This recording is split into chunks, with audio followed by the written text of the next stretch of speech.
आज हम देखेंगे सेक्स एजुकेशन का सीजन 2 जो कि रिलीज हुआ था 2020 में नेटफ्लिक्स पर।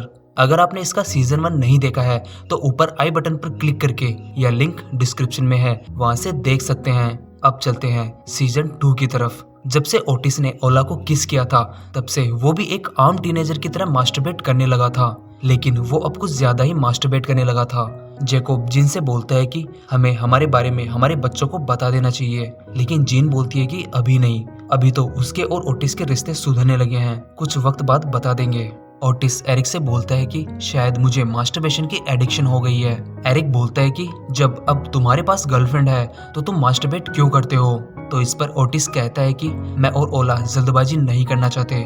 मेव के दोस्त बनने के कारण एमी के दोस्तों ने एमी को अपने ग्रुप से बाहर निकाल दिया। मेव से ब्रेकअप के बाद जैक्सन थोड़ा डिस्टर्ब था और उसका ध्यान अपने गेम पर कम ही था। जैसे ही ओटिस स्कूल पहुंचता है तो वो देखता है कि सारे स्टूडेंट्स अजीब बिहेव कर रहे थे। जब वो स्कूल में आता है तो उसे पता चलता है कि स्कूल में क्लेमिडिया फैला है। क्लेमिडिया एक सेक्स से रिलेटेड बीमारी है। एक लड़का ओटिस के पास आता है और बोलता है कि स्कूल में क्लेमिडिया फैला है, तुमको भी मास्क खरीद लेना चाहिए। तो ओटिस कहता है कि क्लेमिडिया सांसों से नहीं फैलती बल्कि सिर्फ सेक्सुअल कांटेक्ट से ही फैलती है। ओला ओटिस से बोलती है कि लंच के बाद वो फ्री है तो क्या साथ में वक्त बिताएं? ओटिस बोलता है कि हाँ, क्यों नहीं, जरूर। स्कूल में स्टूडेंट्स बार बार ओटिस से एडवाइस ले रहे थे। ओटिस पहले तो उनको एडवाइस दे रहा था लेकिन बाद में मना कर रहा था। ये देखकर एरिक बोलता है कि तुम क्लिनिक दोबारा क्यों नहीं शुरू करते? ओटिस कहता है कि मैं क्लिनिक सिर्फ मेव के साथ चलाता था और उसके बिना मैं ये काम नहीं कर सकता। एरिक ओटिस से बोलता है कि तुमको एडवाइस देना पसंद है, तुम ये काम दोबारा शुरू कर सकते हो, लेकिन ओटिस एग्री नहीं करता। स्कूल में मिस्टर ग्रोव के पास स्कूल बोर्ड की चेयरमैन आती हैं और पूछती हैं कि स्कूल में फैले क्लेमिडिया की बातों को दबाने के लिए आप क्या कर रही हैं? मिस्टर ग्रोव कहते हैं कि वो एक इमरजेंसी पेरेंट मीटिंग बुलाने वाले हैं और इस बात को वहीं दबा दिया जाएगा। स्कूल में ओला की सेप्रॉन लिली को बनाया जाता है। एरिक ओटिस को आकर बताता है कि स्कूल में क्लेमिडिया फियोना की वजह से फैला है। ओटिस बोलता है कि समझ में नहीं आ रहा कि इतने सारे लोगों को क्लेमिडिया कैसे हो सकता है, मुझे तो लगता है ये कोई दूसरी बीमारी है। एमी मेव को मैसेज करती है कि स्कूल में एक प्रॉब्लम हुई है, काश तुम यहाँ होती, लेकिन मेव उस मैसेज पर कुछ खास ध्यान नहीं देती। जहाँ मेव अब काम करती है वहाँ पर अचानक उसे अपनी मॉम दिखती है एक छोटी बच्ची के साथ। मेव उनका पीछा करती है और उनको पकड़ लेती है और उधर फियोना ओटिस के पास आती है और कहती है कि मेरी हेल्प करो, मार्था और ग्यून क्लेमिडिया के लिए मुझे जिम्मेदार मान रही हैं। वो बोल रही है कि अगर मैंने सबको नहीं बताया कि ये मेरी वजह से फैली है तो वो मुझे एक्यूपेला ग्रुप से निकाल देंगी। ओटिस बोलता है कि मैंने क्लिनिक बंद कर दिया है और मुझे नहीं लगता किसी को भी क्लेमिडिया है। फियोना कहती है कि हाँ उन्हें था, उन्होंने टेस्ट करवाया और इलाज भी, और अब वो मुझे दोषी मान रहे हैं, प्लीज मेरी हेल्प करो। ओटिस कहता है कि ठीक है, एरिक अब से मेरी अपॉइंटमेंट लेगा। ओटिस फियोना, मार्था और ग्यून से मिलता है। ओटिस उन दोनों से पूछता है कि तुमको क्यों लगता है कि फियोना की वजह से क्लेमिडिया फैला है? उसका फुल हेल्थ चेकअप हुआ है और उसे क्लेमिडिया नहीं था। तो मार्था बोलती है कि फियोना ने थ्रीसम किया था और बाद में हमारे साथ लेस्बियन सेक्स, तो इस वजह से हमें क्लेमिडिया हो गया था। ओटिस कहता है क्लेमिडिया फियोना की वजह से नहीं फैला है। ओटिस मार्था और ग्यून को एक डायरी देता है और बोलता है कि तुम दोनों इस डायरी में उन सभी के नाम लिखो जिनके साथ तुमने रिसेंटली सेक्स किया था। मैं उन सब से बात करूंगा और बाद में तुमको बताऊंगा कि फियोना बेकसूर है। वो दोनों अपने सेक्स पार्टनर के नाम उस डायरी में लिखकर ओटिस को दे देती हैं। स्कूल में एक नया लड़का आता है जिसका नाम रहीम है। उसे देखकर सारी लड़कियां उसकी दीवानी हो जाती हैं। लिली ओला को स्कूल के बारे में सारी बातें बताती हैं, कौन सा स्टूडेंट किस ग्रुप का है और वो ग्रुप क्यों अजीब है, सारी बातें। ओटिस और एरिक उन सारे लड़कों से बात करते हैं जो लिस्ट मार्था और ग्यूना ने दी थी, लेकिन किसी को भी क्लेमिडिया नहीं था। जीन और जैकोब सेक्स करने जैकोब के घर जाते हैं और उधर ओटिस और ओला भी सेक्स करने वहीं पर जाते हैं। ओला की बार बार कोशिशों के बाद भी ओटिस का पीनस खड़ा नहीं हो रहा था। ओटिस इस बात से नर्वस होकर वहां से जाता है और ओला भी उसके पीछे आती है, लेकिन जैसे ही वो बाहर आता है वो जैकोब और अपनी मॉम को साथ में देखता है। जीन फिर ओटिस को बताती है कि मैं और जैकोब डेट कर रहे हैं। ये सुनकर ओटिस थोड़ा गुस्सा हो जाता है और बोलता है कि आप मेरी गर्लफ्रेंड के डैड को डेट कैसे कर सकती हैं? मुश्किल से मैं एक नॉर्मल टीनेजर बनने की कोशिश कर रहा था, लेकिन आपने सब बिगाड़ कर रख दिया। इतना कहकर ओटिस वहां से चला जाता है। उधर मेव की मॉम मेव से कहती हैं कि वो किसी को डेट कर रही है और वो मेरी रिकवरी में हेल्प कर रहा है। मेव उनसे पूछती है कि क्या आपने मेरे और शॉन के बारे में उसे बताया है? मेव की मॉम बोलती है कि वो जल्दी बताने वाली है। वो मेव से पूछती है कि तुम लाइफ में कुछ और भी करती हो क्या? मेव बोलती है कि स्कूल भी जाती हूँ, आपकी तरह स्कूल ड्रॉप आउट नहीं बनने वाली। तभी उसकी मॉम बोलती है कि हाँ तुम बचपन से पढ़ाई में बहुत होशियार थी। तभी मेव अपनी जॉब छोड़ देती है। स्कूल में इमरजेंसी पेरेंट मीटिंग बुलाई जाती है जहाँ मिस्टर ग्रोफ कहते हैं कि हम बच्चों को सेफर सेक्स प्रैक्टिस के बारे में बताएंगे जिससे बच्चे क्लेमिडिया जैसी बीमारियों के कांटेक्ट में ना आए। तभी जीन खड़ी होती है और बोलती है कि मैं एक सेक्स थेरेपिस्ट हूँ और मुझे नहीं लगता स्कूल में क्लेमिडिया फैला है क्योंकि वो सिर्फ सेक्सुअल कांटेक्ट से फैलती है ना कि सांसों से। तो हमें बच्चों को सही टूल्स देने की जरूरत है जिनसे वो इन बीमारियों से बच सके। उनको इनके बारे में सही जानकारी देकर उन्हें भ्रम से दूर रखा जाए तो शायद हमारे बच्चे सेफ रह सकते हैं। जिनकी बातें सुनकर स्कूल बोर्ड की चेयरमैन उनसे काफी प्रभावित होती हैं। जब से मेव और जैक्सन का ब्रेकअप हुआ था, जैक्सन अपनी प्रैक्टिस पर ठीक से फोकस नहीं कर पा रहा था और इस वजह से उसकी मॉम आपस में झगड़ती हैं। जैक्सन उनके पास जाता है और बोलता है कि आप दोनों प्लीज झगड़ा मत कीजिए, अब से मैं अपना पूरा ध्यान प्रैक्टिस पर लगाऊंगा। क्लेमिडिया को लेकर सारे स्टूडेंट्स फियोना का अब भी मजाक उड़ा रहे थे। जैक्सन स्कूल जिम में अपना वर्कआउट कर रहा था, तभी वो कुछ सोचते सोचते अपना हाथ जानबूझकर वर्कआउट मशीन में दे देता है। उसका हाथ पूरी तरह फ्रैक्चर हो जाता है और उधर मेव स्कूल आती है। वो मिस्टर ग्रोफ के पास जाती है। मिस्टर ग्रोफ उसे कहते हैं कि तुम्हें स्कूल में आने से मना किया गया है। तो मेव कहती है कि मुझे लगता है कि मुझे सेकंड चांस मिलना चाहिए। आप मेरी फैमिली के बारे में सही हैं, लेकिन मैं उनकी तरह नहीं बनना चाहती। मैं उनसे अच्छा कर सकती हूँ, मैं स्कूल के लिए एक एसेट बन सकती हूँ। तो मिस्टर ग्रोफ पूछते हैं कि कैसे। तो मेव कहती है कि ये कुछ वो स्टूडेंट्स हैं जिनकी बदौलत स्कूल को अच्छे ग्रेड्स मिले हैं। ये सारे मैंने लिखे हैं। अगर आप मुझे वापस ले लेते हैं तो मैं किसी को नहीं बताऊंगी कि स्कूल में चीटर्स भरे पड़े हैं। मिस्टर ग्रोफ मेव से कहते हैं कि अभी निकल जाओ मेरे ऑफिस से। तभी मिस्टर ग्रोफ की सेक्रेटरी आती हैं और कहते हैं कि स्कूल में स्टूडेंट बोर्ड की चेयरमैन दोबारा आई हैं। मिस्टर ग्रोफ भागकर चेयरमैन के पास जाते हैं और जाते जाते मेव से कहते हैं कि स्कूल से अभी निकल जाओ। मेव अपने लिखे एसेज वहां से लेकर मिस्टर ग्रोफ के केबिन से निकल जाती हैं। मेव असेंबली के बीच से जा रही थी, तभी रूबी और उसका ग्रुप मेव पर एक अजीब सा कमेंट पास करते हैं। मेव को तभी एक आइडिया आता है। वो मिस्टर ग्रोफ की सेक्रेटरी के पास जाती हैं और किसी बहाने से उसे अपने केबिन से बाहर भेज देती है और फिर मेव बारी बारी से अपने लिखे हुए एसेज को पढ़ना शुरू करती है स्कूल के लाउड स्पीकर में। वो सबसे पहले रूबी को दिए हुए एसेज को पढ़ना शुरू करती है और कहती है कि रूबी याद है तुम्हारा शेक्सपियर के ऊपर अवार्ड विनिंग एसे? कैसे याद होगा, वो तो मैंने लिखा था। और फिर वो ऐसे बारी बारी से पढ़ना शुरू करती है। उसकी आवाज पूरे स्कूल में सुन रही थी। मेव की आवाज सुनकर मिस एमिली, मिस्टर ग्रोफ और चेयरमैन मेव के पास पहुंचते हैं। स्कूल बोर्ड की चेयरमैन पूछती है कि ये क्या हो रहा है। तो मिस एमिली बताती है कि ये मेव है, हमारी होनहार स्टूडेंट। ये वो एसेज पढ़ रही है जो हमारे स्टूडेंट्स ने लिखे हैं, जिनकी बदौलत हमारे स्कूल को अच्छे ग्रेड मिले हैं। ये सुनकर चेयरमैन वहाँ से बाहर चली जाती है। मिस एमिली मेव को भी भेज देती है और मिस्टर ग्रोफ से कहती है कि चेयरमैन ये जानकर बहुत खुश होंगी कि आपके बेटे ने चीटिंग करके ऐसे प्राइज जीता था और आप ये बात जानते थे। फिर मेव को वापस बुला लिया जाएगा और आपकी छुट्टी हो जाएगी। इतना कहकर मिस एमिली अपनी क्लास में चली जाती हैं और उधर फियोना, मार्था और ग्यून का झगड़ा होता है और बात हाथापाई तक पहुंच जाती है। स्कूल के सारे स्टूडेंट्स तीनों की फाइट देखते हैं। तभी मेव भी वहां जाती है और एरिक से पूछती है कि ये क्या हो रहा है। तो एरिक मेव को बताता है कि मार्था और ग्यून को लगता है कि फियोना की वजह से क्लेमिडिया हुआ है। एरिक मेव को लड़कों की लिस्ट देता है और बोलता है कि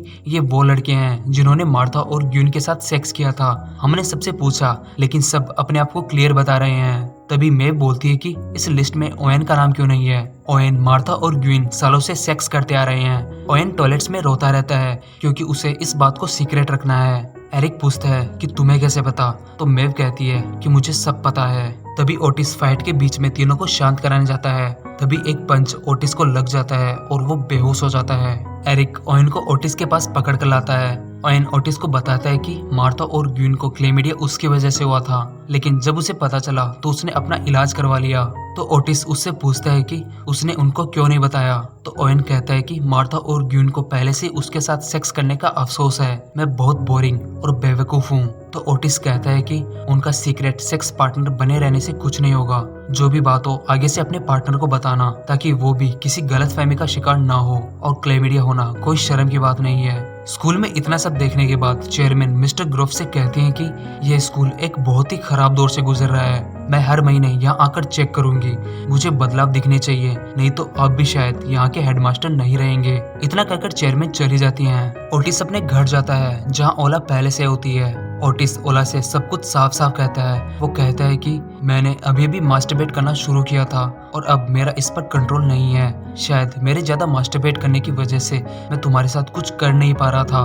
अगर तुम मेरे साथ ब्रेकअप करना चाहती हो तो कोई बात नहीं। तो ओला कहती है कि ओटिस डोंट वरी, मैं समझ सकती हूँ, ये हम दोनों के लिए नया है, हम कोई ना कोई रास्ता निकाल लेंगे। जिम में हुए हादसे के बाद जैक्सन को हॉस्पिटल ले जाया जाता है, जहाँ डॉक्टर कहता है कि 6 हफ्तों तक प्लास्टर मत खोलना और स्विमिंग वो तो एक बार के लिए भूल ही जाओ। दूसरे दिन मेव को अपने घर के दरवाजे पर एक पैसों का लिफाफा मिलता है, लेकिन इस पर कोई नाम नहीं होता और मेव को अब नए पड़ोसी मिलते हैं, जो और आइजैक। जीन के पास स्कूल बोर्ड की चेयरमैन का कॉल आता है। वो कहती है कि मैं भी पेरेंट्स मीटिंग में थी और मैं आपकी बातों से पूरी तरह सहमत हूँ, हमें यहाँ का सेक्स एजुकेशन सिस्टम सुधारने की जरूरत है। तो जीन कहती है कि ठीक है, मैं कुछ लोगों से बात करके यहाँ का सेक्स एजुकेशन कैरिकुलम ठीक करने के बारे में बोल सकती हूँ। तो चेयरमैन कहती है कि आप खुद ही क्यों नहीं कर लेती। ये सुनकर जीन थोड़ी खुश होती है। स्कूल में ओला लिली से पूछती है कि मेव किस ग्रुप में है। तो लिली कहती है कि पहले तो अकेली रहती थी, फिर ओटिस के साथ मिलकर सेक्स क्लिनिक चलाते थे, बाद में इसे स्कूल से निकाल दिया था और अब वो लौट आई है, पता नहीं अब क्या करेगी। ओटिस मेव के पास आता है और बोलता है कि क्या तुम क्लिनिक वापस से शुरू करना चाहती हो। तो मेव कहती है कि दोबारा क्लिनिक नहीं। तो ओटिस कहता है कि प्लीज मुझे तुम्हारी जरूरत है। तो इस पर मेव कहती है कि तुम तो ये सब करना ही नहीं चाहते थे ना, तो इसे फिर से क्यों शुरू करना चाहते हो। ओटिस कहता है कि हम दोनों इस काम में बहुत अच्छे हैं और मैं नई चीजें सीख रहा हूँ, तो हमें ये दोबारा करना चाहिए, मैं तुम्हारा शेयर भी बढ़ा दूंगा। तो मेव कहती है कि ठीक है, मैं करूंगी। एडम अब मिलिट्री स्कूल में था। वो खुद को वहाँ एडजस्ट करने की कोशिश कर रहा था और उधर ओटिस ओला को सेटिस्फाई करने के लिए नेट से फिंगरिंग के बारे में पढ़ता है।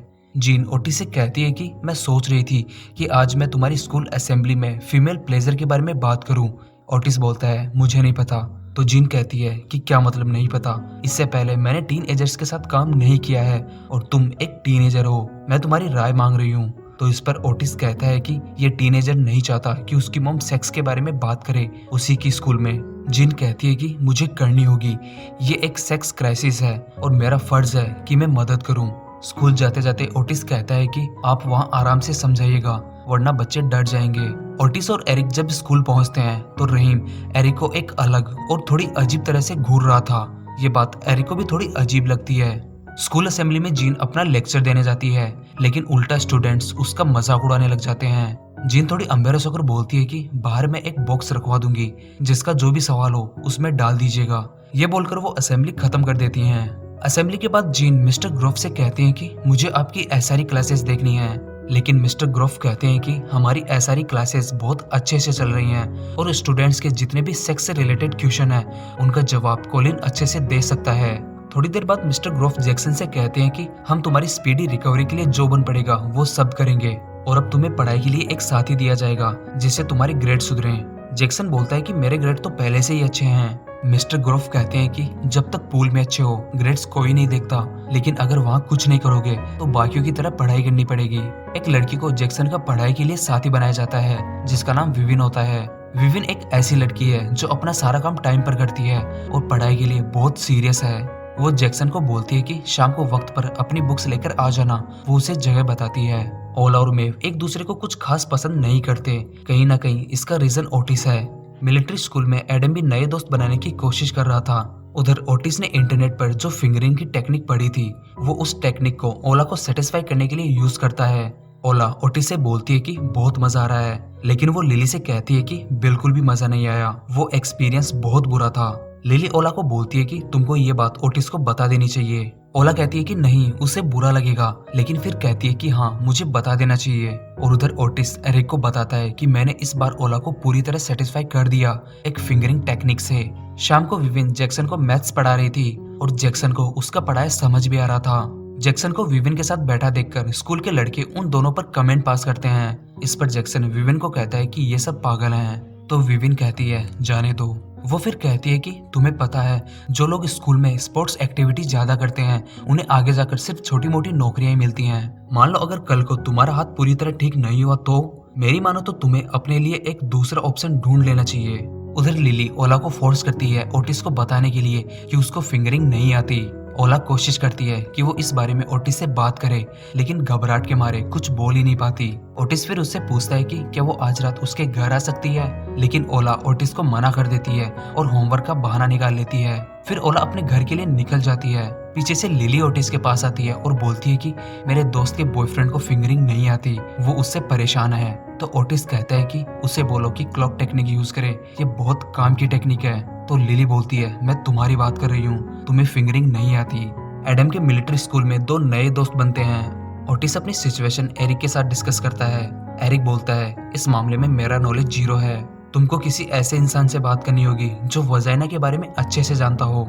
रहीम एरिक को थोड़ी अटेंशन दे रहा था। वो एरिक को एक लव पोएम्स की बुक देता है। एरिक को रहीम का बिहेवियर थोड़ा समझ नहीं आता। जैक्सन अब कुछ और भी करने के बारे में सोच रहा था। वो ड्रामा क्लब के बारे में सोचता है। एडम मिलिट्री परेड के लिए ग्राउंड में जा रहा होता है, लेकिन वो अपना कुछ सामान भूल जाता है। तो वो अपना सामान लेने अपने बेड के पास आता है, जहाँ वो 2 लड़के जो एडम के दोस्त बने थे वो एक दूसरे को मास्टरबेट कर रहे थे। वो दोनों एडम को देखकर थोड़ा घबरा जाते हैं और बोलते हैं हम गे नहीं हैं। एडम उनको कुछ नहीं बोलता और वहाँ से बाहर चला जाता है। उधर ओटिस फिंगरिंग के बारे में जानने के लिए एक लेस्बियन लड़की के पास हेल्प मांगने जाता है। वो उसे अपनी प्रॉब्लम बताता है तो वो लड़की कहती है कि फिंगरिंग की कोई मैजिक टेक्निक नहीं होती, हर वजाइना अलग होती है, अपनी गर्लफ्रेंड से जाकर पूछो उसे क्या चाहिए। जीन ओटिस की स्कूल में एसआरई क्लास में बैठती है, ये देखने के लिए क्या क्लास सच में सही चल रही है। वहाँ पर मिस्टर ग्रोव भी होते हैं। स्टूडेंट्स के सेक्स से रिलेटेड बहुत से क्वेश्चन होते हैं, लेकिन कॉलिन उनका जवाब ठीक से नहीं दे पा रहे थे। एसआरई क्लास के बाद मिस्टर ग्रोव जीन के पास आते हैं और उस रिपोर्ट के बारे में पूछते हैं जो जीन स्कूल बोर्ड को भेजने वाली है। तो इस पर जीन बोलती है कि मैं यहाँ की एसआरई क्लासेस देखकर ज्यादा खुश नहीं हूँ, मुझे आपके साथ स्कूल में काम करना पड़ेगा। उधर मेव को स्कूल की क्विज टीम की हेड बनाया जाता है। एमी उसे कांग्रेचुलेशंस बोलती है, लेकिन मेव के दिमाग में उस वक्त ओटिस चल रहा होता है। एरिक ओटिस को बताता है कि मुझे पता चला है कि रहीम भी गे है, उसने एसआरई क्लास में एनल सेक्स के बारे में बात की थी। इस पर ओटिस उसे कहता है कि अब समझ में आया रहीम तुम्हारे साथ ऐसा बिहेव क्यों कर रहा है, वो तुमको पसंद करता है, इशारों को समझो। ये सुनकर एरिक बहुत खुश होता है। ओटिस ओला के पास जाकर उसे बोलता है कि मुझे फिंगरिंग नहीं आती और अच्छा करने के चक्कर में मैंने तुम्हारी बात नहीं सुनी, लेकिन दोबारा ऐसा कभी नहीं होगा। तो ओला बोलती है अब बताऊं मैं तुम्हें अपनी पसंद, और फिर दोनों ओला के घर के अंदर चले जाते हैं। मिलिट्री स्कूल के प्रिंसिपल को एडम के बेड के नीचे ड्रग्स मिलती हैं। एडम से पूछने पर वो बोलता है कि हाँ ये मेरी है। उसे मिलिट्री स्कूल से निकाल दिया जाता है। स्कूल के बाहर जब एडम अपने पापा को देखता है तो वो प्रिंसिपल से बोलता है कि मैंने झूठ कहा था, वो ड्रग्स मेरी नहीं है, उन दोनों ने मुझे फंसाया है क्योंकि वो गे है और मैंने उन दोनों को साथ में मास्टरबेट करते देखा था। तो प्रिंसिपल कहता है कि मुझे पता है यहाँ कई गे हैं, लेकिन कुछ बातों को नजरअंदाज कर देना ठीक होता है। एडम को फिर मिस्टर ग्रोव के साथ भेज दिया जाता है। ओलिविया सेक्स के दौरान जब ऑर्गेज्म को फील करती है तो वो अपने बॉयफ्रेंड मलिक का फेस पिलो से ढक देती है, लेकिन मलिक को ओलिविया की ये आदत बिल्कुल भी पसंद नहीं है। आज मेव का बर्थडे है और एमी ने उसके लिए अपने हाथों से केक बनाया है। एमी केक लेकर स्कूल के लिए बस में चढ़ती है, लेकिन कुछ देर बाद एमी को पता चलता है कि बस में एक आदमी उसके ऊपर मास्टरबेट कर रहा था। ये देखकर एमी घबराकर बस से उतर जाती है और वो पैदल ही स्कूल जाती है। उस आदमी ने अपना कम एमी की जीन्स पर गिरा दिया था। एडम के मिलिट्री स्कूल से निकाले जाने के बाद मिस्टर ग्रोव उससे थोड़ा नाराज थे।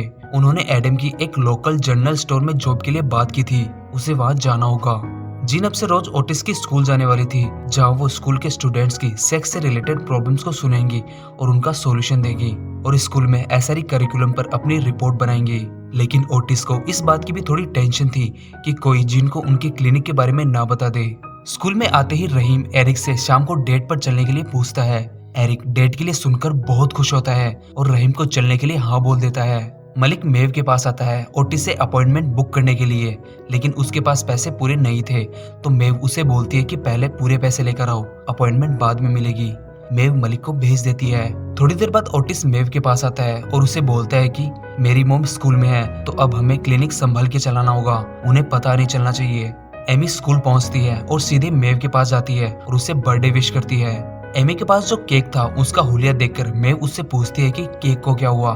तो एमी उसे बस में जो उसके साथ हुआ वो पूरी घटना बताती है और बोलती है कि इस चक्कर में केक दब गया। एमी फिर अपनी जीन्स पर मेव को वो कम का दाग दिखाती है।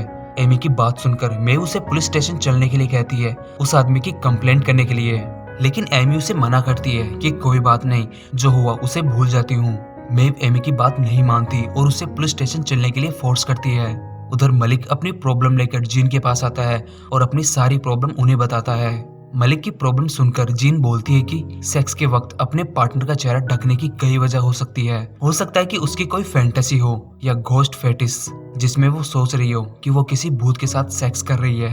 ये सुनकर मलिक थोड़ा घबरा जाता है और वहां से चला जाता है। जाते जाते वो जीन से बोलता है कि तो मेरी गर्लफ्रेंड पागल है। मलिक भागता हुआ ओलिविया के पास आता है और उसे बोलता है कि तुम्हारा सेक्स के वक्त चेहरा ढकने की जो भी फैंटेसी हो उसे भूल जाओ, ये मुझे बिल्कुल पसंद नहीं है। ऐसा लगता है कि मैं अब सेफ नहीं हूँ। उधर मेव और एमी पुलिस स्टेशन में उस आदमी की कंप्लेंट करते हैं। जैक्सन भी स्कूल प्ले का ऑडिशन देने की सोच रहा था। लिली उसे उसका ऑडिशन डायलॉग देती है। स्कूल प्ले शेक्सपियर के ड्रामा के ऊपर था।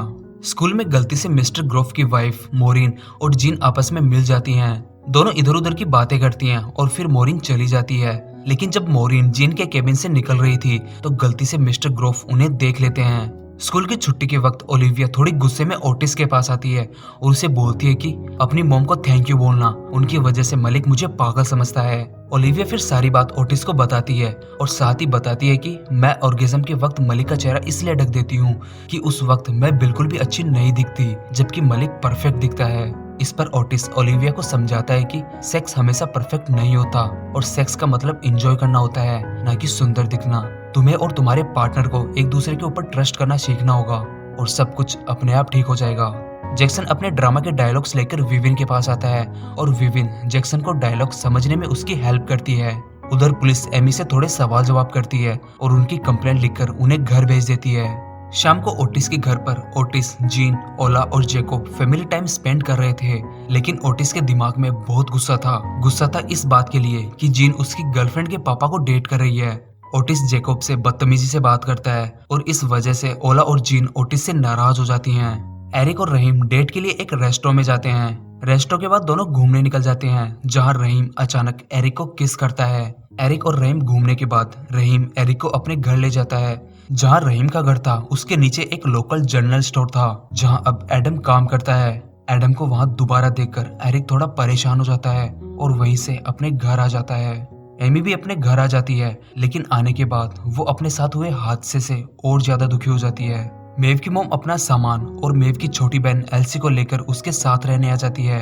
अगले दिन ओटिस जेकोब से माफी मांगने उसके घर जाता है और वो ओटिस को माफ कर देता है। और उधर एमी भी अब स्कूल जाने के लिए बस को अवॉइड करने लगी थी और स्कूल में जैक्सन का स्कूल प्ले में सिलेक्शन हो जाता है। कुछ दिनों बाद ओला और ओटिस फिर से डिसाइड करते हैं कि वो अब सेक्स करेंगे। स्कूल जाने से पहले एरिक एडम से बात करने की कोशिश करता है, लेकिन एडम उससे बात करने में कुछ खास दिलचस्पी नहीं दिखाता। स्कूल में जैक्सन अपने प्ले की रिहर्सल करना शुरू करता है, लेकिन वो बहुत ही खराब एक्टर है। मिस्टर ग्रोफ अपनी वाइफ मोरिन को फिर से स्कूल में जीन के केबिन में जाते हुए देखते हैं। वो छुपकर उनकी बातें सुनने की कोशिश करते हैं, लेकिन सुन नहीं पाते। अंदर मोरिन भी जीन से थेरेपी के लिए आती हैं। मोरिन जीन को अपनी प्रॉब्लम बताती है। वो बताती है कि पिछले 6 साल से उसके पति मिस्टर ग्रोफ ने उन्हें छुआ तक नहीं है, लेकिन उन्हें सेक्स चाहिए। जीन मोरिन को बहुत सारे तरीके बताती है जिससे वो दोबारा अपने हस्बैंड को सेक्स के लिए मना सकती है। थोड़ी देर में मेव का क्विज कंपटीशन स्टार्ट होने वाला होता है कि उसके पास उसकी मॉम उसकी छोटी बहन एल्सी को लेकर स्कूल में ही आ जाती हैं और बोलती है कि एल्सी का ध्यान रखने वाला अभी कोई नहीं है और मुझे एक जॉब इंटरव्यू में जाना है, तो एल्सी को अभी तुम्हें अपने साथ ही रखना होगा। इतना बोलकर मेव की मॉम एल्सी को वहाँ छोड़कर चली जाती है। मेव को भी अपने कंपटीशन के लिए लेट हो रहा था, तभी उसे वहाँ ओटिस मिलता है। मेव एल्सी को ओटिस को संभलाकर अपने क्विज कंपटीशन में चली जाती है। ओला और एडम की भी एक दूसरे से थोड़ी जान पहचान होती है, क्योंकि दोनों एक ही शॉप में काम करते हैं। जीन जब घर पर जाती है तो उसे पता चलता है कि उसका एक्स हस्बैंड रेमी घर पर आया हुआ था। वो रात को यहीं रुकने वाला है, लेकिन जीन उसे बिल्कुल भी पसंद नहीं करती। ओटिस एल्सी को अपने साथ थेरेपी सेशन में ले जाता है और एल्सी की ट्रॉली को साइड में खड़ा करके अपना सेशन करता है। सेशन खत्म होने के बाद जब ओटिस एल्सी की ट्रॉली को संभालता है तो उसमें एल्सी गायब थी। ये देखकर ओटिस बहुत ज्यादा टेंशन में आ जाता है। उधर ओला ओटिस का इंतजार कर रही थी, क्योंकि आज दोनों सेक्स करने वाले हैं। मेव भी अपने कंपटीशन में अच्छा कर रही थी। सारे सवालों के जवाब वो खुद ही दिए जा रही थी, दूसरों को मौका नहीं दे रही थी। मेव की टीम क्विज कंपटीशन तो जीत जाती है, लेकिन उसकी टीम के बाकी मेंबर्स मिस एमिली से बोलते हैं कि हमें हमारी टीम में मेव नहीं चाहिए, ये दूसरों को मौका ही नहीं देती। ये सुनकर मेव खुद ही क्विज टीम छोड़ देती हैं। और उधर ओटिस भागता हुआ मेव के पास आता है और एल्सी के खो जाने की बात बताता है। दोनों मिलकर पूरी स्कूल में एल्सी को ढूंढते हैं। थोड़ी देर बाद एल्सी वहीं पर ही मिल जाती है। तब जाकर दोनों थोड़ी राहत की सांस लेते हैं। एल्सी को मेव को देने के बाद ओटिस वहां से जाने लगता है कि मेव अचानक ओटिस को रोककर बोलती है कि मैं तुमसे प्यार करती हूँ। जब ओला तुम्हारे पास होती है तो मुझे बिल्कुल भी अच्छा नहीं लगता। मेव की बात सुनकर ओटिस थोड़ा गुस्सा हो जाता है और मेव से कहता है कि तुम मुझे ये अब क्यों बता रही हो? मैं भी तुमसे बहुत प्यार करता था। तुम्हें भूलने की मैंने बहुत कोशिशें की हैं और अब जाकर चीजें नॉर्मल हुई हैं, लेकिन अब मेरी एक गर्लफ्रेंड है और मैं उसे चीट नहीं करूंगा। इतना बोलकर ओटिस वहां से चला जाता है। ओटिस ओला के पास जाता है, लेकिन मेव के साथ हुई बात को लेकर वो थोड़ा फ्रस्ट्रेटेड था। दोनों फोर प्ले कर रहे थे कि अचानक ओटिस के फोन पर मेव का सॉरी का मैसेज आता है और ओटिस फोन चेक करने लग जाता है। ओटिस की ये चीज ओला को अच्छी नहीं लगी और वो अचानक फोन छीन लेती है और वो भी मेव का मैसेज पढ़ लेती है। मेव का मैसेज देखकर ओला का मूड खराब हो जाता है और वो ओटिस से सेक्स के लिए मना कर देती है। ओला ओटिस को वहां से चले जाने के लिए बोल देती है और ओटिस चुपचाप वहां से चला जाता है। जीन रेमी को वो नोट्स दिखाती है जो वो स्कूल के स्टूडेंट्स की प्रॉब्लम सुनकर बनाती है। रेमी उसे एक आइडिया देता है कि इन नोट्स की पूरी बुक बन सकती है। जीन और रेमी बातें कर रहे थे कि ओटिस भी आ जाता है। वो भी अपने डैड से मिलता है। रात को मोरिन मिस्टर ग्रोव के पास जाकर फिजिकल रिलेशन बनाने के लिए कहती है, लेकिन मिस्टर ग्रोव उसे मना कर देते हैं। रात को एडम एरिक को उसके घर से बुलाकर उसके साथ घूमने जाता है। एडम उसे एक ऐसी जगह लेकर जाता है जहाँ पुराना सामान पड़ा होता है। दोनों उस पुराने सामान को मस्ती के लिए तोड़ते हैं। दोनों पूरी रात साथ में होते हैं और एक दूसरे के साथ थोड़ी बातें करते हैं। सुबह एरिक एडम के साथ उसके घर तक जाता है जहाँ दोनों एक दूसरे को किस करते हैं। अगले दिन स्कूल में ओला ओटिस से मिलती है, लेकिन ओला उसे साफ साफ बोलकर चली जाती है कि अगर उसे उसके साथ रिलेशन में रहना है तो मेव से मिलना बंद करना होगा। और उधर रहीम एरिक से पूछता है कि क्या वो उसका बॉयफ्रेंड बनना चाहेगा, लेकिन एरिक कुछ नहीं बोलता। वो रहीम से सोचने के लिए थोड़ा वक्त मांगता है। अगली रात ओला अपने सपने में देखती है कि वो ओटिस की जगह लिली को किस कर रही थी। जब सुबह उसकी आंख खुलती है तो ये चीज उसे बहुत ही अजीब लगती है। अब लगभग हर रात एरिक और एडम बाहर उसी जगह पर वक्त बिताने लगे थे। छुट्टी के दिन ओटिस के डैड ओटिस और एरिक के साथ में जंगल में कैंपिंग करने का प्लान बनाते हैं और कैंपिंग के लिए निकल जाते हैं। एरिक के पास रहीम के बार बार कॉल्स आते हैं, लेकिन एरिक जानबूझकर उन कॉल्स को इग्नोर करता है। तीनों जंगल में पहुंच जाते हैं। वो अपना सामान एक जगह पर रखकर जंगल एक्सप्लोर करने निकल जाते हैं। मेव की अपने नए पड़ोसी आइजैक के साथ थोड़ी थोड़ी दोस्ती होना शुरू हो रही थी। रेमी के आने से जीन थोड़ी थोड़ी गुस्से में रहती है। वो अपनी एक वजाइना वर्कशॉप ले रही थी कि बाहर से आ रही कुछ आवाजें उसे इरिटेट करती हैं। जब वो बाहर आकर देखती है तो जैकोब कुछ किचन का काम कर रहा था। जीन इरिटेट होकर जैकोब के ऊपर अपना गुस्सा निकाल देती है और उससे कहती है कि उसने अपने एक्स हस्बैंड को हाल ही में किस किया था। जीन की बातें सुनकर जैकोब को थोड़ा बुरा लगता है और वो चुपचाप जीन के घर से चला जाता है। जैकोब के जाने के बाद जीन को रियलाइज होता है कि उसने कुछ ज्यादा ही बोल दिया। एमी के साथ बस वाले हादसे के बाद वो अपने बॉयफ्रेंड स्टीव के साथ भी थोड़ी अजीब बिहेव करने लगी थी। वो स्टीव से खुद को छूने नहीं देती है। एरिक, ओटिस और उसके डैड जंगल में भटक जाते हैं और ऊपर से मौसम भी खराब हो जाता है, लेकिन थोड़ी देर चलने के बाद उनको अपना सामान दोबारा मिल जाता है। तीनों फिर डिसाइड करते हैं कि वो एक होटल में स्टे करेंगे।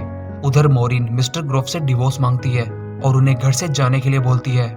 एरिक और ओटिस जब होटल में होते हैं तब भी एरिक के फोन पर रहीम का बार बार कॉल आ रहा था, लेकिन एरिक कॉल काट रहा था। ओटिस के पूछने पर कि तुम रहीम का कॉल बार बार क्यों काट रहे हो, एरिक बोलता है कि लास्ट टाइम में मेरे और एडम के बीच में कुछ हुआ था और जब अब वो लौट आया है हम दोनों पूरी रात साथ में बिताते हैं, तोड़फोड़ करते हैं, एक दूसरे को किस करते हैं। मुझे एडम के साथ ज्यादा मजा आता है, वो मुझसे प्यार करता है। इस पर ओटिस बोलता है कि अगर वो तुमसे इतना ही प्यार करता है तो वो तुम्हारे साथ दिन में सबके सामने क्यों नहीं रहता। सच तो ये है उसे तुम्हारे साथ सबके सामने शर्म आती है, लेकिन रहीम को नहीं आती। वो सबके सामने तुम्हें एक्सेप्ट करता है। दोनों आपस में बातें कर रहे थे कि अचानक पास वाले रूम से रेमी के रोने की आवाज आती है। ओटिस जब जाकर रेमी से पूछता है कि क्या हुआ तो रेमी बोलता है कि उसकी वाइफ डलाइला उसे छोड़कर चली गई किसी और के लिए। उसी रात ओला दोबारा लिली के साथ किस वाला सपना देखती है। अगली सुबह जब ओटिस उठकर अपने होटल के रूम से बाहर आता है तो वो देखता है कि रेमी उस होटल की रिसेप्शनिस्ट के साथ अपने रूम से बाहर आ रहा है। ये देखकर ओटिस रेमी से कहता है कि डलाइला ने किसी और के लिए आपको नहीं छोड़ा, आपने उसे भी चीट किया है। थोड़ी देर बाद तीनों को पता चलता है कि जिस गाड़ी में वो आए थे उसके ऊपर रात में एक पेड़ की बड़ी टहनी गिर गई और वो चलने की हालत में नहीं है। जीन फिर तीनों को लेने खुद आती है। उसके पास डलाइला का कॉल पहले ही आ चुका था, उसे सब कुछ मालूम था। एरिक को उसके घर छोड़कर जब तीनों अपने घर पहुंचते हैं तो ओटिस को ओला सामने खड़ी दिखती है और उधर रेमी जीन से फिर से साथ में रहने के लिए बोलता है, लेकिन जीन साफ साफ मना कर देती है। ओला दरअसल ओटिस से ब्रेकअप करने आई थी। वो ओटिस से बोलती है कि हम एक दूसरे से प्यार नहीं करते और ये समझने के लिए हमें थोड़ा वक्त लग गया। एरिक रहीम के पास जाकर पहले तो कॉल न उठाने के लिए सॉरी बोलता है और फिर कहता है कि हाँ, मैं तुम्हारा बॉयफ्रेंड बनना चाहूंगा। उधर ओला भी लिली के पास जाकर उसे किस करने लग जाती है, लेकिन लिली उसे दूर हटाकर अपने घर का दरवाजा बंद कर लेती है। रात को फिर से एडम एरिक को अपने साथ घूमने के लिए बुलाने जाता है, लेकिन एरिक एडम को इग्नोर कर देता है। जेकोब अब जिन के साथ नहीं था और आइजैक मेव को छुप छुप कर देखता है। वो उसे पसंद करने लगा है। जैक्सन के हाथ का प्लास्टर भी अब खुल चुका था, लेकिन उसके प्लास्टर खुलते ही उसकी मॉम दोबारा उसी स्विमिंग प्रैक्टिस की बात करने लगी थी, लेकिन जैक्सन का बिल्कुल भी मन नहीं था। जब ओला ने ओटिस से ब्रेकअप किया तो ओटिस ने उसे अपने ईगो पर ले लिया। स्कूल जाते वक्त ओटिस एरिक को बोलता है कि आज शाम मैं अपने घर पर एक छोटी सी पार्टी रख रहा हूँ ताकि मैं ओला को भी दिखा सकूं कि मैं कितना कूल हूँ। ओटिस फिर एरिक को अपने कुछ दोस्तों को शाम के लिए इनवाइट करने के लिए कहता है। एरिक पार्टी में मेव को इनवाइट करने के लिए पूछता है, लेकिन ओटिस साफ साफ मना करता है। स्कूल में भी लिली ओला को इग्नोर करने लगी थी। ओला के पास आते ही लिली अनकंफर्टेबल हो जाती है। मेव को क्विज टीम से निकालने के बाद टीम में उसकी जगह पोली नाम की लड़की आती है और उनका अगला राउंड कुछ ही देर में स्टार्ट होने वाला था। एरिक सारे स्टूडेंट्स को ओटिस की पार्टी के बारे में बता देता है। अचानक पोली को फूड पॉइजनिंग हो जाती है, इसलिए वो क्विज कंपटीशन में पार्टिसिपेट नहीं कर पाएगी। मजबूरी में क्विज टीम फिर से मेव के पास जाकर टीम में शामिल होने के लिए रिक्वेस्ट करते हैं। मेव मान जाती है। स्कूल में ओला जीन से मिलती है और अपने और ओटिस के ब्रेकअप के बारे में बात करती है और साथ ही उसके और लिली के साथ हुई बात के बारे में भी बताती है। जीन उसे कुछ एडवाइस करती है। ओटिस के मना करने के बावजूद एरिक मेव को भी पार्टी में इनवाइट कर देता है। अचानक ओटिस ओला को जीन के केबिन से निकलता हुआ देखता है। उसे ये थोड़ा अजीब लगता है। ओटिस ये जानना चाहता था कि ओला ने उसकी मॉम से क्या बात की, इसलिए वो अपनी मॉम के बैग से वो डायरी चुरा लेता है जिसमें वो स्टूडेंट्स की प्रॉब्लम लिखती हैं। वो डायरी ओटिस अपने स्कूल लॉकर में ले जाकर रख देता है, लेकिन जब वो डायरी रख रहा था मिस्टर ग्रोफ उसे देख रहे थे और वो डायरी पहचान जाती हैं कि ये जीन की डायरी है। ओटिस दोबारा अपनी मॉम के पास जाकर बोलता है कि आज शाम को मैंने घर पे एक छोटी सी पार्टी रखी है, इसलिए आप आज शाम अपने किसी दोस्त के यहाँ चली जाएं। जीन ओटिस की बात मान लेती है। जैक्सन की मॉम जैक्सन पर अब दोबारा स्विमिंग प्रैक्टिस का प्रेशर डालने लगी थी, लेकिन जैक्सन को अब इस बात से घुटन होने लगी थी। मेव की टीम फिर से क्विज कंपटीशन जीत जाती है, लेकिन इस बार मेव ने सबके साथ मिलकर खेला।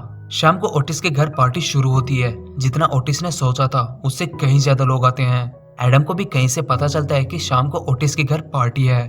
मेव जब ओटिस की पार्टी में जा रही थी तो आइजैक भी उसे उसके साथ चलने के लिए कहता है और मेव उसे अपने साथ ले आती है। जीन अपना शाम का वक्त मोरिन के साथ बिताती है एक बार में। ओटिस ओला को मैसेज करके बोलता है कि अपना सामान मेरे घर से ले जाओ। जैक्सन और विविन भी अब अच्छे दोस्त बन चुके थे। मोरिन और जीन बार में बहुत शराब पीती हैं और उधर ओटिस ने भी बहुत शराब पी ली थी, वो भी बहुत नशे में था।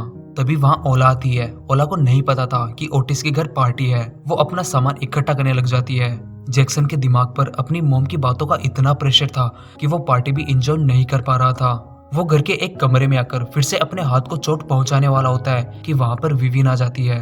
जैक्सन विविन को अपनी सारी बात बताता है, जो उसके साथ हो रहा है, जो हुआ था, सब कुछ।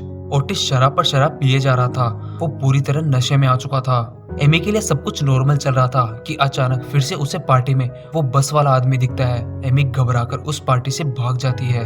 एडम भी ओटिस की पार्टी में पहुंचता है, लेकिन वो वहाँ रहीम और एरिक को किस करते हुए देखता है। दोनों को किस करता देख एडम बाहर चला जाता है, लेकिन एडम को एरिक देख लेता है और वो उसके पीछे जाता है। बाहर आकर एडम एरिक से पूछता है कि मुझसे क्या गलती हुई है, तो एरिक बोलता है कि तुम मुझे सालों परेशान करते रहे हो, अब कैसे मान लूं कि तुम बदल गए हो। तुम्हें मेरे साथ रहने में शर्म आती है, लेकिन रहीम ऐसा बिल्कुल नहीं है। इतना बोलकर एरिक अंदर चला जाता है। ओटिस इतने नशे में था कि उसे कुछ भी होश नहीं था। वो ओला और मेव को साथ में खड़ा करके उन दोनों का पूरी पार्टी के सामने मजाक उड़ाता है। ओला और मेव बहुत गुस्से में उस पार्टी से चली आती हैं। ओला बाहर आकर गुस्से में चिल्लाती है। एडम वहीं बैठा उसे देख रहा था। ओला का गुस्सा देख एडम उसे भी वहीं ले जाता है जहाँ वो एरिक को लेकर जाता है। ओला वहाँ अपना गुस्सा उन चीजों को तोड़कर निकालती है। जैक्सन जब अपने घर जाता है तो विविन उसके पेरेंट के साथ बैठी थी। उसने जैक्सन के बारे में उन्हें सब कुछ बता दिया था।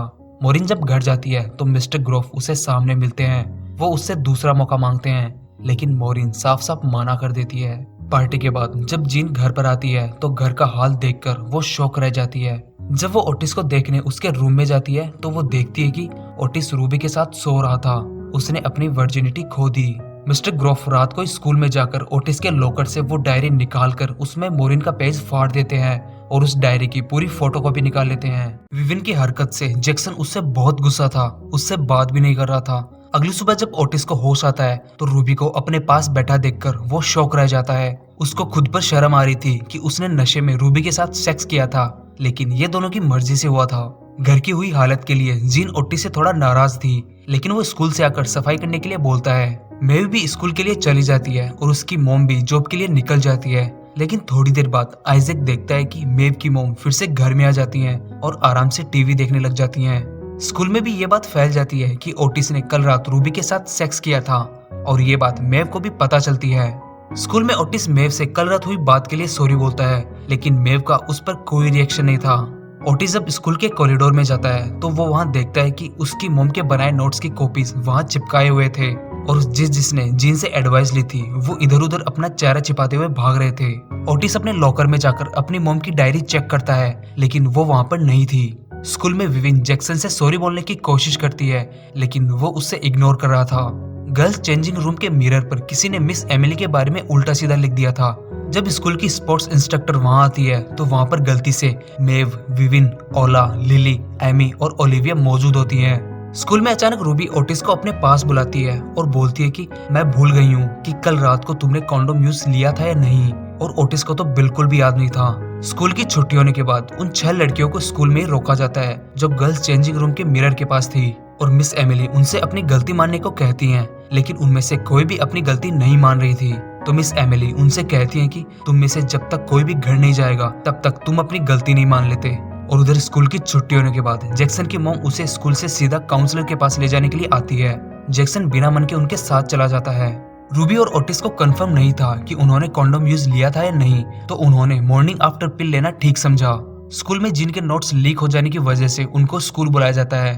दरअसल ये चाल थी मिस्टर ग्रोफ की जिनको स्कूल से निकालने की, क्योंकि वो सोचते हैं कि मोरिन जीन की वजह से उनसे डिवोर्स ले रही है। मिस्टर ग्रोफ को एक बहाना मिल जाता है जिन को स्कूल से निकालने का। जिन को गलती से स्कूल में ये भी पता चलता है कि ओटिस स्कूल में पैसे लेकर सेक्स एडवाइस देता है। ये पता चलने पर उनको थोड़ा बुरा लगता है। जैक्सन अपने पेरेंट्स की बातों से बहुत फ्रस्ट्रेट हो जाता है और गुस्से में उन्हें बहुत सी बातें बोल देता है। जब थोड़ी देर बाद सबका गुस्सा शांत होता है तो जैक्सन की मॉम जैक्सन की बात समझ जाती हैं और जैक्सन उन्हें अपने स्कूल प्ले के बारे में भी बता देता है। जब वो 6 लड़कियां डिटेंशन में थी तो अचानक एमी को फिर से बस वाला हादसा याद आ जाता है और वो रोने लग जाती है। जब सब उससे रोने की वजह पूछते हैं तो अपना बस वाला हादसा बताती है। एमी की बात सुनकर सभी ये बोलती हैं कि हमारे साथ भी पब्लिक प्लेस पर कभी ना कभी हैरेसमेंट हुआ है। फिर एक एक करके अपना किस्सा वो एक दूसरे के साथ शेयर करती हैं। तब जाकर सबका मन हल्का होता है। थोड़ी देर बाद मिस एमिली देखती है कि उनके बारे में वो उल्टी सीधी बातें कायल लिख रहा था। इसके बाद मिस एमिली कायल को डिटेंशन में भेज देती हैं और उन लड़कियों को छोड़ देती हैं। घर जाकर जिन ओटिस के रूम की तलाशी लेती है तो उसे उसके रूम में बहुत सारे पैसे मिलते हैं। उन पैसों को देखकर जिन थोड़ी टेंशन में आ जाती है और अपना दिमाग का प्रेशर कम करने और बात करने के लिए जैकोब के पास जाती है, लेकिन वो उससे ठीक से बात नहीं करता। वो अब भी जिन से नाराज था। जिन वहां से आ जाती है। एडम के मालिक को कहीं जाना था तो वो शॉप की चाबी एडम को देकर चला जाता है और उसे शॉप बंद करने के लिए बोलता है। लेकिन शाम को एडम शॉप तो बंद करता है, लेकिन उससे ठीक से बंद नहीं होती और दरवाजा खुला रह जाता है। ओला लिली को उसके घर छोड़ने जाती है, जहाँ फाइनली लिली भी ओला को किस करती है। दोनों अब से रिलेशनशिप में हैं। मेव जब अपने घर पहुंचती है तो आइजैक उसे कॉल करता है और उससे पूरी बात बता देता है जो उसने सुबह देखी थी। मेव को ये सुनकर थोड़ा बुरा लगता है कि उसकी मॉम जॉब का नाटक कर रही थी। अगली सुबह जब एडम शॉप पर पहुंचता है तो वो देखता है कि शॉप में चोरी हो चुकी थी। एडम का मालिक उसे इस गलती के लिए जॉब से निकाल देता है। मेव और उसकी मॉम घर से साथ में निकलती हैं, लेकिन मेव चुपके से घर के अंदर जाकर बैठ जाती हैं। जब उसकी मॉम सच में दोबारा घर में आती है तो मेव को यह सच में थोड़ा शॉकिंग लगा। मेव को शक था कि वो दोबारा ड्रग्स लेने लगी हैं और पूछने पर उसकी मॉम मना करती है। जब से मोरिन ने मिस्टर ग्रोफ को डिवोर्स की बात कही थी, मिस्टर ग्रोफ स्कूल में रहने लगे हैं। जीन ओटिस से थोड़ी नाराज होती है कि उसने स्कूल में पैसे लेकर सेक्स एडवाइस दी। वो इस बात के बारे में ओटिस से बात करती है, लेकिन ओटिस उन्हें ठीक से जवाब नहीं देता। स्कूल जाने से पहले मेव आइजैक को अपने घर की चाबियां देकर जाती है और बोलती है कि जब मेरी मॉम बाहर जाए तो मेरे घर की तलाशी लेना और अगर कहीं ड्रग्स मिले तो मुझे इन्फॉर्म करना। मेव आज पूरे दिन बिजी रहने वाली है क्योंकि उसका आज क्विज कंपटीशन का फाइनल है और आज ही की रात में स्कूल में रोमियो जूलियट म्यूजिकल है जिसमें जैक्सन लीड रोल में है।